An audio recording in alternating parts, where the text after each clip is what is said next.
Olá, e eu vou começar o meu primeiro vídeo de muitos sobre One Piece. E hoje o capítulo é o 1152. É um capítulo muito revelador, que nos traz muitas revelações importantes e que abre uma discussão, que abre um debate, uma nova janela de debate no mundo de One Piece. Então, vamos embarcar nessa jornada, nessa nova aventura em busca do One Piece. E eu, o Joy Boy, o meu chapéu, vou junto com vocês. O capítulo ele começa com o pessoal indo para a parte de cima de Elbaf. E o que acontece é que o Loki ele quer ir junto.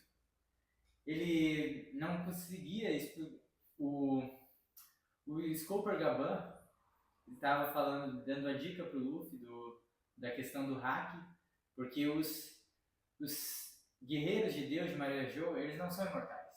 Eles apenas precisam de alguém, de um usuário, que saiba usar o hack devidamente para feri-los.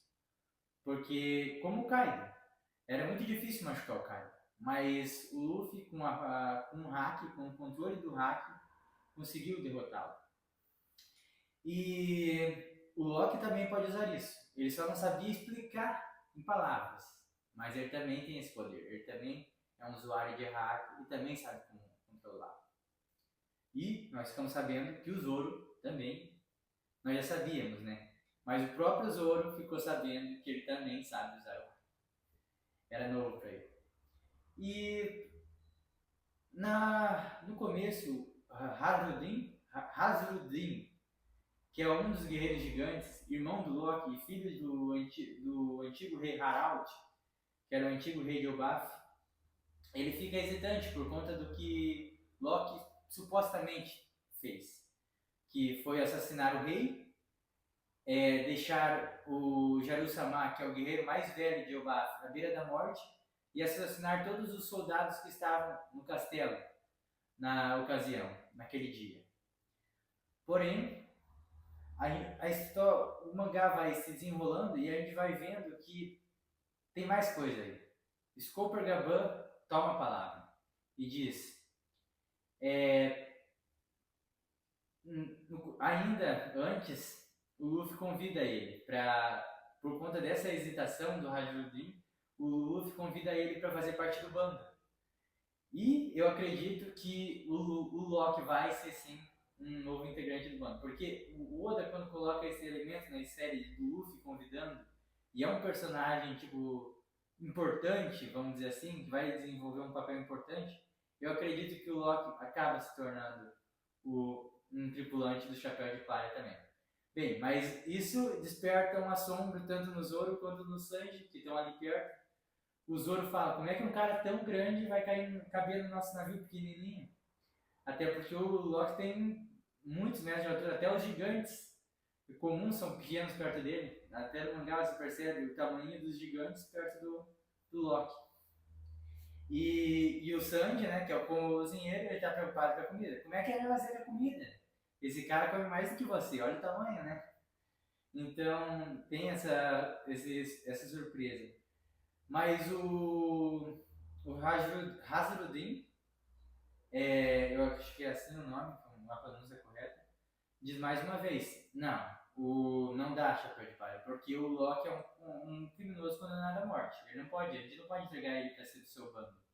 Ele tem que enfrentar a justiça de Elbaf, o julgamento de Elbaf. E então, é nesse momento, o Luffy diz que entendeu, né? Beleza, tudo certo. É nesse momento que o Scoper Gaban se intromete. É ele que ele toma a palavra. Que ele fala: Hazrudin, espera, tem uma coisa que ainda não foi contada nessa história. Deixa o Loki, tira as algemas do Loki, liberta ele e deixa ele lutar com vocês, porque tem coisa que vocês não sabem.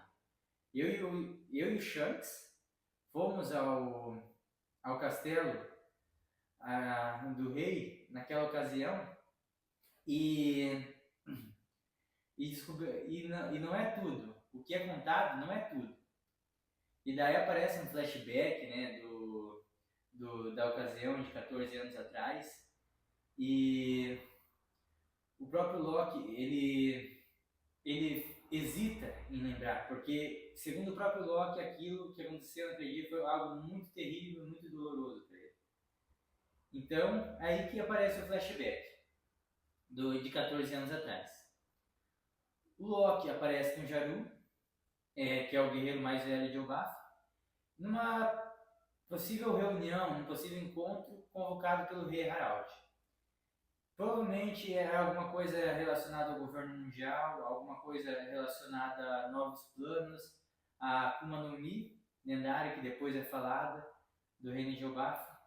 Inclusive traz uma nova revelação possível sobre a fruta do Luffy, a Gomu Gomu no Mi, ou a Hito Hito no Mi, no modelo Nika. Então eles chegam e o Loki ele está distante. Provavelmente ele tem uma relação não tão próxima e não tão amistosa com o pai. E quando eles chegam, isso demonstra mais ainda da personalidade do Loki, que é uma personalidade impulsiva, violenta.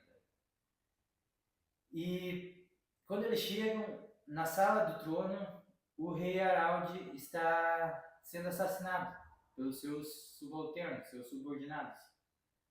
E isso choca o Loki e o Jaru.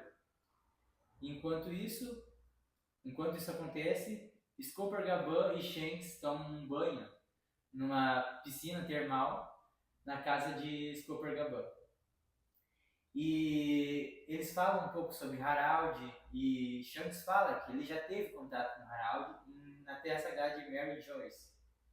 E que falaram um pouco, porém, Shanks diz que tem coisas que eles não podiam falar. Que coisas seriam essas? E Shanks diz, se ele já voltou, eu quero falar com ele, porque pode ser que não esteja tempo, pode ser que seja tarde demais. O que Shanks estava querendo transmitir ali? E ao mesmo tempo que Shanks diz isso, no balãozinho de fala do Gaban aparece um ponto de interrogação. Será que esse ponto de interrogação era: o que você está falando, Shanks? Ou será que era algum ruído que o Skopar-Gaban estava conseguindo escutar vindo do castelo, que ficava nas proximidades? Não se sabe. E depois o frame, né, o mangá volta para o castelo e mostra que tem uma Akuma no Mi proibida em Elbaf, que é guardada de geração em geração. E o que levanta uma questão: qual que é essa Akuma no Mi? Tá meio que na cara. A Gomu Gomu no Mi, que também tem outro nome, Hito Hito no Mi modelo Nika. Mas então e ela está dentro de um baú. O rei Harald é assassinado há 14 anos atrás na história. A gente sabe que antes do Shanks recuperar a fruta, agora a gente sabe que o Shanks estava em Elbaf quando a fruta foi roubada. Ou eu ainda tenho outra ideia. O Shanks estava em Elbaf quando a fruta foi roubada e 2 anos depois ele recuperou. 1 ano ou 2 anos depois ele recuperou a fruta de um castelo, de um navio do governo mundial, um navio da Zip9, que era o navio do Hushu, que era que se tornou um do sexteto voador dos Piratas das Feras. Então, a gente sabe que a fruta do Luffy não foi por acaso, mas outra questão que é levantada no mangá é por que fala que o rei Harald era adorado como um deus, era aclamado pelo povo, era muito amado pelo povo. E o que fazia ele ser amado? É uma pergunta que o próprio mangá deixa. E eu tenho uma dúvida. Será que a Akuma no Mi, a Gomu Gomu no Mi estava dentro do baú? Ou será que o rei Harald era o usuário da Gomu Gomu no Mi?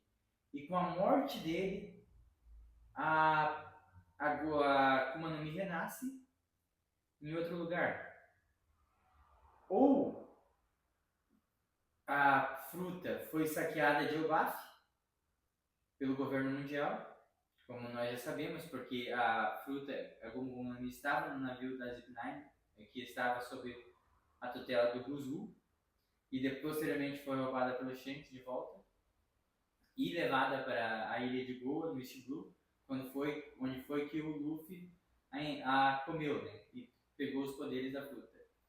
Ou será que o rei Harald era o usuário? Porque fala que quando abre o balão, quando abre o frame para falar da história passada do rei Harald e de como ele era na juventude, fala que ele era um lixo de pessoa. E ele se tornou um rei muito jovem, 45 anos, idade humana, na idade dos gigantes, mas na idade humana seria 15 anos. Se ele tivesse idade humana, né? Então, como que um rei que era um lixo de pessoa, que era o cara mais sádico possível, se tornou amado e aclamado pelo povo de Elbaf? Será que ele não ingeriu a Gomu Gomu no Mi? E a Gomu Gomu no Mi acabou transformando ele em alguém, um libertador, um homem que ama o povo, que quer fazer tudo para o povo ser feliz e ter liberdade, justiça, prosperidade?